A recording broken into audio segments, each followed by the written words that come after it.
For Week 4 of the 2016 season, this is the College Football Traveler.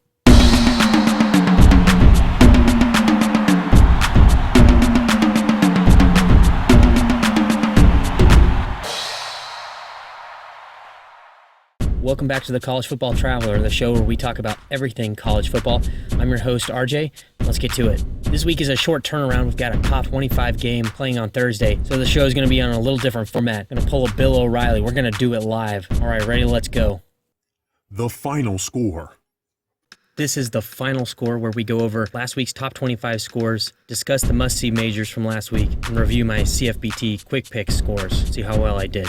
All right, in the top 25, last Thursday, Houston played Cincinnati, won 40-16. I don't think there was any question that Houston was going to win that game. It was just a question of how much the Cougars were going to put on Cincinnati. I'll be honest, I did not expect 24. On Friday, number 21, Baylor played Rice, winning 38-10. In contrast, I kind of expected Baylor to win by more, but maybe with a down week, they didn't care as much. Starting off Saturday at 11, number 1 Alabama faced number 19 Ole Miss, winning 48-43 in a game that definitely did not disappoint. Lots of lead changes, huge margins of victories, near comebacks, and a win by Alabama. What more could you ask for? We'll definitely be seeing this one on ESPN Classics for years to come, I'm sure. Next was number 2 Florida State playing number 10 Louisville. Man, RIP Florida State fans' hopes and dreams. Louisville, the Terminator, T1000, 63-20. There might have been some questions in people's mind as to whether or not Louisville was going to be able to hang around with Florida State, but dang, 43 points? And it wasn't even close. More on that later. Number 3 Ohio State faced number 14 Oklahoma. If you've been listening to the show before this, you know I think that Oklahoma is facing something of a down year despite the returning starters in the offensive backfield. There's just too many questions in the defensive secondary, as well as issues up front, that I just think that they weren't going to be able to hang. If you follow my CFBT quick picks on Twitter, you know that I picked Ohio State to win this game and to cover the spread. I picked them by 5. I didn't see 21 points, but I think that speaks to really the issues that Oklahoma is having, both on the offensive line and on defense. That was another must-see major, so we'll talk about that as well. Number 4 Michigan played Colorado, winning 45-28. Number 5 Clemson played South Carolina State, winning 59-0. Sounds impressive, but let's be honest, kind of a pushover team. Number 7 Stanford played USC, winning 27-10. USC got exposed week 1, and Stanford is still doing pretty well.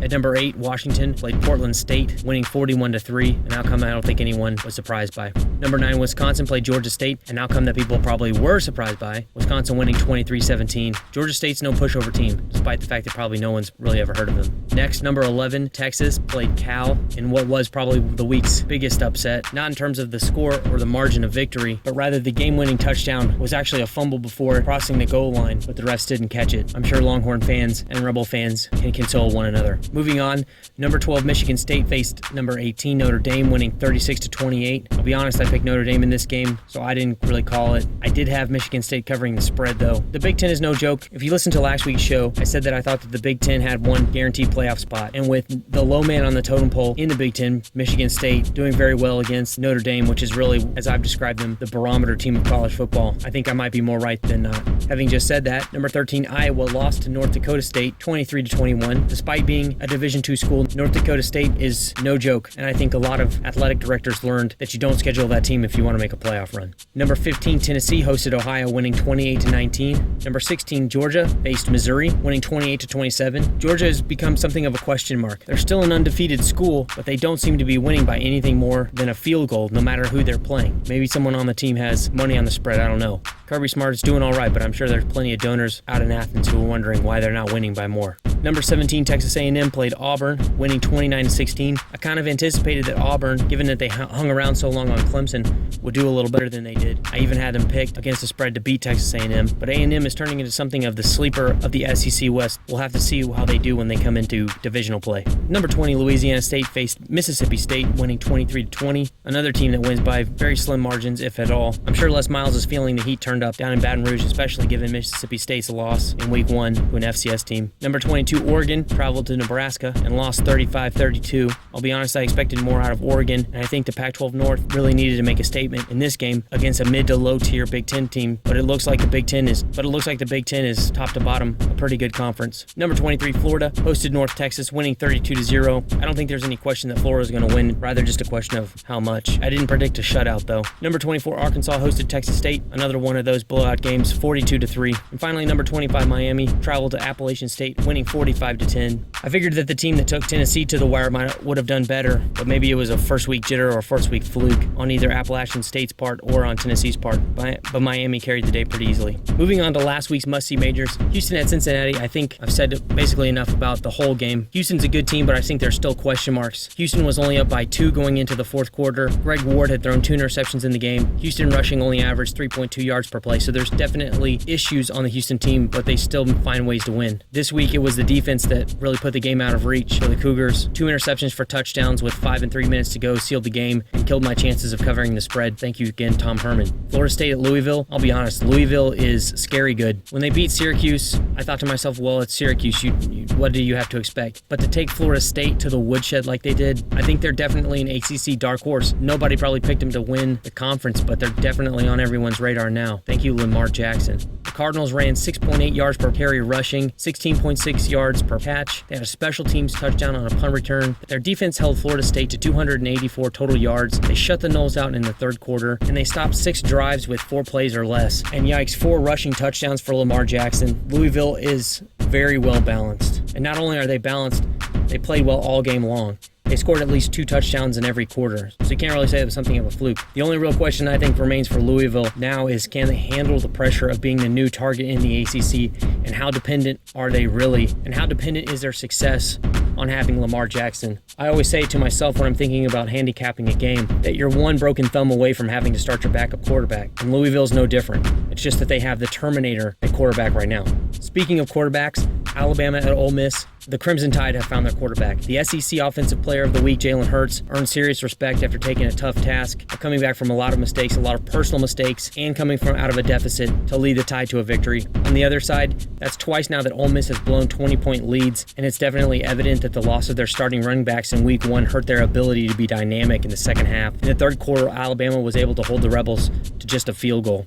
Ohio State at Oklahoma, it's pretty fair to say that it was all Ohio State in Norman, and it was traditional football. The Buckeyes had a 2-to-1 rushing yards to passing yards and a 6.1 per carry average. It was a ground and pound game for the Buckeyes. The stats really don't reflect the score. OU had 403 yards of total offense. Ohio State had 443, but really 2 interceptions by Baker Mayfield resulting in a pick 6 and a touchdown conversion by the Scarlet and Gray made all the difference. On a similar note, Texas at Cal. Between this and the Oklahoma game, rest in peace, Big 12 playoff hopes. Last week during my rankings discussions, I talked about how there were 3 conferences basically fighting for the last conference championship playoff spot, the Big 12 being one of them. They really needed Oklahoma to make a statement, if nothing else, a close loss, if not a win, and really for Texas to remain undefeated, for the conference to be represented in the playoffs under their own steam. Like I said last week, it looks like now they're the first choice to be left out. Looking at the team stats, you would think that Texas won the game. They had 3.5 more minutes of possessions, almost 200 yards more rushing, as compared to only 130 yards less passing. They had 34 first downs to California's 24, and they didn't even have a 4th down play the entire game. It looks like the game should have gone the Longhorns' way, but there it is again, the turnover category. 2 interceptions by Texas to none for the Bears played the deciding factor in this game as well.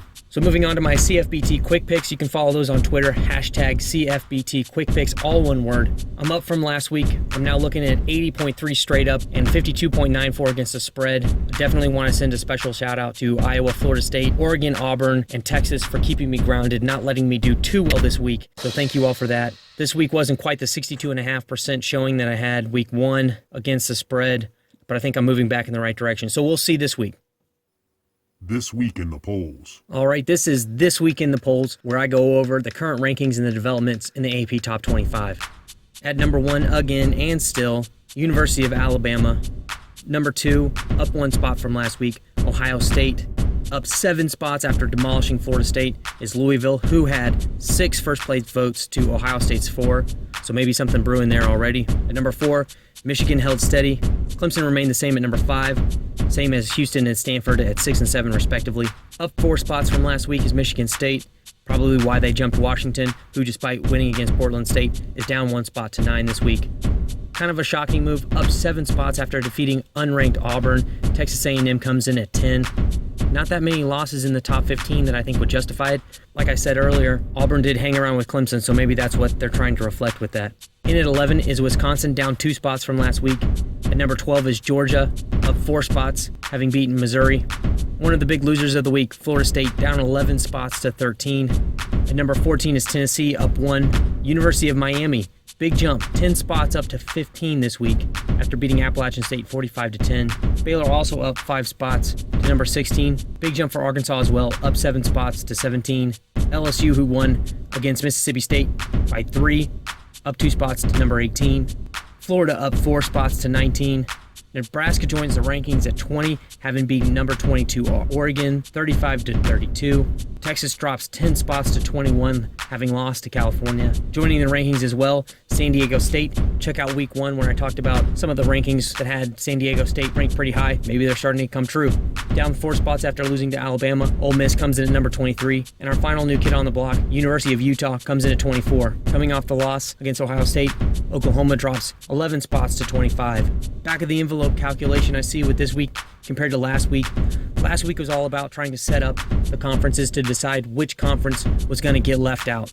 Well, I think the Big 12 sealed their fate last week when Oklahoma and Texas both lost. So last week's question was who's being left out. This week's question is who's getting in. And you can tell by the number of SEC teams that made big moves up, even if they didn't win by a lot. Texas A&M up 7 spots, Georgia up 4, Tennessee up 1, Arkansas up 7, LSU up 2. They didn't all have games that would warrant this kind of movement. But again, I think the ranking agencies are trying to make it so that they have really clear defined winners. Big 10 is probably number 1 in their book. ACC is right up there.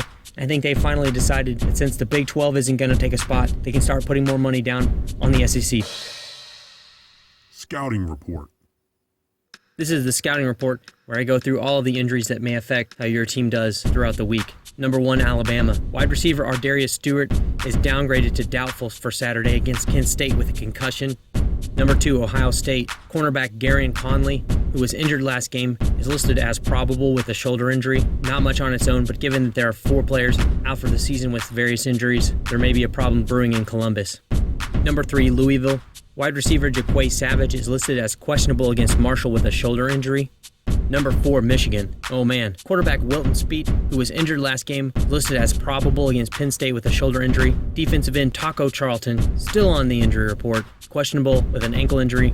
Linebacker Noah Forbush, also listed as questionable with a leg injury. Running back Kareem Walker, questionable with academic reasons. Running back Drake Johnson, questionable for undisclosed reasons. Cornerback David Long, undisclosed. Cornerback Jordan Lewis, upgraded to probable with a back injury. And defensive tackle Brian Moan, questionable with a knee injury. Number 5, Clemson. Wide receiver Hunter Renfrow still out with a hand injury. Offensive lineman Chandler Reeves listed as questionable with a knee injury. Defensive back Brian Dawkins questionable with a knee injury. Linebacker Ben Boulware questionable with an ankle injury. And cornerback Adrian Baker also questionable with a knee injury. Number 6, Houston. Quarterback Greg Ward Jr., who sat out 2 weeks ago, still remains on the injury depth chart as probable for Saturday against Texas State with a shoulder injury. Wide receiver Trent Davian Dixon has left the team. Cornerback Brandon Wilson is expected to miss Saturday with a leg injury. Number 7, Stanford. Defensive end Harrison Phillips is upgraded to probable against UCLA with a knee injury. Number 9, Washington. The Huskies welcome back wide receiver Brendan Linnaeus, who's listed as probable versus Arizona, having served a suspension. Number 11, Wisconsin. Wide receiver Reggie Love is listed as questionable in Saturday's game against Michigan State for an infection. Linebacker Nick Thomas, questionable for a leg injury.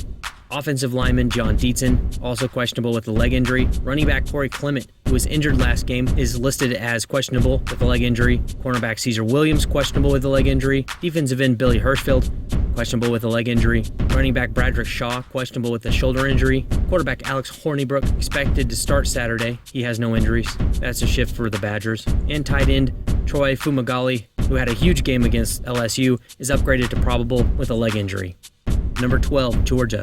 Defensive back Tyreek McGee is questionable against Ole Miss for undisclosed reasons. Wide receiver Riley Ridley, questionable with a thumb injury. And wide receiver Jason Stanley, also questionable for undisclosed reasons. Number 13, Florida State. Defensive back Derwin James is expected to miss 5 to 7 weeks with a knee injury. Wide receiver Javon Harris is listed as questionable with migraine problems. Offensive lineman Derek Kelly, questionable for undisclosed reasons. Defensive tackle Darvin Taylor II, questionable for a shoulder injury. Defensive tackle Adam Torres, questionable with a foot injury. And quarterback Malik Henry is listed as likely to redshirt for the season, having served his suspension. Number 14, Tennessee. Bad news, Vols fans. Defensive lineman LaTroy Lewis is questionable against Florida with an ankle injury. Defensive back Evan Berry, questionable with a hamstring injury. Linebacker Cortez Sapp is out for the season for ACL problems. Defensive back Justin Martin is listed as probable for undisclosed reasons. Linebacker Jalen Reeves-Maben upgraded to probable with a shoulder injury. Linebacker Darren Kirkland downgraded to expect to miss for an ankle injury. Defensive lineman Danny O'Brien, who was injured last game, is listed as questionable for undisclosed reasons. Offensive lineman Chance Hall upgraded to probable for a knee injury. Defensive back Cameron Sutton out indefinitely with an ankle injury. And wide receiver Josh Smith listed as probable with an ankle injury. Number 15, Miami. Quarterback Brad Kaya is listed as questionable with a knee injury, having been injured last game. Number 16, Baylor. Defensive lineman Byron Bonds is out indefinitely with a knee injury. Cornerback Ryan Reed, questionable versus Oklahoma State with an ankle injury. Wide receiver Pooh Strickland, questionable with a shoulder injury. Wide receiver Ishmael Zamora, probable against the Cowboys, having served his suspension. And safety Orion Stewart, who was injured last game, is listed as questionable with an injury to his ribs. Number 17, Arkansas. Wide receiver Jared Cornelius is listed as probable versus Texas A&M on Saturday with a back injury. Number 18, LSU. Center Will Clapp, who was injured last game, is listed as probable versus Auburn with an arm injury. Tackle Toby Weathersby is listed as questionable with an ankle injury. And guard Josh Butt, also injured last game, is questionable with a knee injury. Number 19, Florida. Quarterback Luke Del Rio, who was injured last game, is expected to miss Saturday versus Tennessee. The Gators had intended to start him. Wide receiver Khalif Jackson, questionable with a foot injury. Defensive back Joseph Putu, questionable with an ankle injury. Wide receiver Chris Thompson, questionable with a leg injury. Defensive back Kylan Johnson, questionable with a leg injury. Defensive back Chris Williamson, questionable with a knee injury. Quarterback Austin Appleby will be expected to start. He has no injuries. Wide receiver Tyree Cleveland is upgraded to probable versus Tennessee with a hamstring injury. And wide receiver Antonio Callaway downgraded to doubtful against the Volunteers with a quad injury. Number 20, Nebraska. Offensive lineman Corey Whitaker is out indefinitely with a knee injury, and wide receiver Brandon Riley is upgraded to probable against Northwestern with a hamstring injury. Number 21, Texas. Quarterback Shane Buechele, who was injured last game, is listed as questionable with rib injury. Number 22, San Diego State. To catch everyone up on how San Diego State's doing, at the end of August, offensive lineman Ryan Pope was listed as out indefinitely with a lung issue, and offensive lineman Joe Salcido out for the season with a knee injury. Number 23, Ole Miss. Defensive end Fadal Brown is listed as doubtful against Georgia with a foot injury. Number 24, Utah. Also catching everyone up on another newcomer, tight end Sail Fakelo-Atonga out for the season with a knee injury. Defensive end Kylie Fitz out for the season with a foot injury. Running back Joe Williams out for the season for personal reasons. Defensive back Dominique Hatfield questionable versus USC with a leg injury. And tackle Sam Tevi questionable with a back injury. And finally, number 25, Oklahoma. Offensive lineman Cody Ford is out for the season with a leg injury. On the gridiron, top 25 rundown. This is the Top 25 Rundown, the weekly schedule for all Top 25 teams. On Thursday at 6:30 Central, number 5 Clemson faces Georgia Tech in Atlanta. Number 24 Utah hosts USC at 8 p.m. On Saturday, starting things off at 11, number 1 Alabama hosts Kent State at Bryant-Denny. Number 12 Georgia travels to Oxford to face the number 23 Rebels. Number 13 Florida State travels to Tampa to face South Florida. Number 8 Michigan State hosts number 11 Wisconsin at Spartan Stadium at 11. Number 14 Tennessee hosts number 19 Florida at Neyland at 2:30. Number 4 Michigan hosts Penn State. Number 18 LSU travels to Jordan-Hare to face Auburn at 6 p.m. Number 6 Houston travels to San Marcos to face Texas State. Number 20 Nebraska travels to Northwestern. Number 16 Baylor hosts Oklahoma State. Number 7 Stanford heads to Pasadena to play UCLA. Number 3 Louisville plays Marshall at 7 o'clock. Number 10 Texas A&M and number 17 Arkansas face off at AT&T Stadium at 8 p.m. And at 9:30, number 9 Washington heads to Tucson to play Arizona. Must-see majors. All right, this is the must-see majors where I make recommendations for the day's top games and the games I think you got to watch during the prime 11 o'clock, 2:30, 7, and 9 o'clock slots on Saturday. On Thursday, number 5 Clemson versus Georgia Tech. Friday, number 24 Utah versus USC. On Saturday at 11, it's kind of a toss-up, but I'm taking number 8 Michigan State versus number 11 Wisconsin. If you told me you were going to watch Georgia at Ole Miss, I wouldn't blame you. At 2:30, number 14 Tennessee takes on number 19 Florida in an SEC East rivalry match. At 7, I think you've got to watch number 7 Stanford at UCLA. And finally, at 9 o'clock, I'm going an hour early for the Southwest Classic, number 10 Texas A&M against number 17 Arkansas, a game that I think that I'm going to go to. Running through each of them real quick. Clemson versus Georgia Tech. Believe it or not, Georgia Tech actually leads this series 50-28-2. But notable for this year's game, the home team in each of the last 3 years has won. This year's home team, Georgia Tech. USC versus Utah, a little less surprising. The Trojans lead this series 10-4, although I think people would be surprised they've only played 14 times. USC has won 4 of the last 5. However, 2 years ago, Utah did win, so maybe same location, same outcome. We'll have to see. Wisconsin versus Michigan State. Michigan State has won 3 of the last 4, but the Badgers did win the last time they were in East Lansing. In the most recently lopsided rivalry, it's Florida and Tennessee, where the Volunteers have won 11 straight against the Gators, though the Gators do lead the series 26-19. This year's game pits the preseason SEC leader versus last year's SEC East champion. Next up is Stanford versus UCLA. The Bruins lead the series 45-39, but since 2009, it has been all Cardinal. Stanford has won the last 8 consecutively. And finally, Arkansas versus Texas A&M. Both teams were in the Southwest Conference, but didn't play between 1991 and 2009. Since resuming the series, Arkansas won the first 3, and Texas A&M has won the last 4. Playing at a neutral field could have an effect, but the last 2 years' games have also been played in Arlington as well. Right now, there are 37 undefeated teams, and almost every single one of the must-see majors this week includes 2 of those teams. Wisconsin, Michigan State, Florida, Tennessee, Texas A&M, Arkansas. This weekend, several teams will separate themselves from the pack, so it's definitely a season-defining weekend in terms of the playoffs. DVR starting lineup. This week on the DVR starting lineup, the segment where I give you the games that I think you're going to want to watch, even if you don't watch them live. Up first, just because I didn't pick them in the must-see majors, I'm going with Georgia at Ole Miss. With the big shift in the rankings, putting the SEC back into play, I think tracking the developments of any team, SEC East or SEC West, is definitely necessary for trying to predict how the playoff slots are going to go this year. Georgia has been struggling, and despite going 1-2, Ole Miss is still ranked. So I think the pollsters are putting a lot of faith in how the SEC is going to do. And this game might turn the tide, no pun intended. Next up, number 4 Michigan at Penn State. The Big Ten has a lot of heavy hitters, and I want to get as many chances as I can to see each of them in action. At 5 o'clock on Saturday, I'm going with number 18 LSU and Auburn. The SEC West after Alabama looks pretty wide open, and I don't think I've seen enough out of LSU to really know where they're going to end up. The next game on the lineup, number 20 Nebraska at Northwestern. Nebraska kind of shocked me against Oregon, and I want to see how they do in conference play. And finally, rounding out the roster, Washington at Arizona. The Pac-12 North has been pretty quiet in the polls for here recently, but as we shift into the deep cut conference play of October, definitely going to want to know how Washington has been developing as the season has progressed, and this is one of those games to do it. Well, all right, folks, that's the show for week 4. As always, you can follow me on Twitter at CFB Traveler, all one word. That's where you're going to get my CFBT quick picks, where I give you scores to the top 25 games. If you want to see where I'm going throughout the week, look me up on Instagram, CFBT Traveler, all one word. And finally, keep up with everything on the show. I headed to the Facebook page. That's it. Made it through the, quote, live show. On behalf of everyone here at CFB Traveler, being me, I'm your host, RJ. I'll see you out there.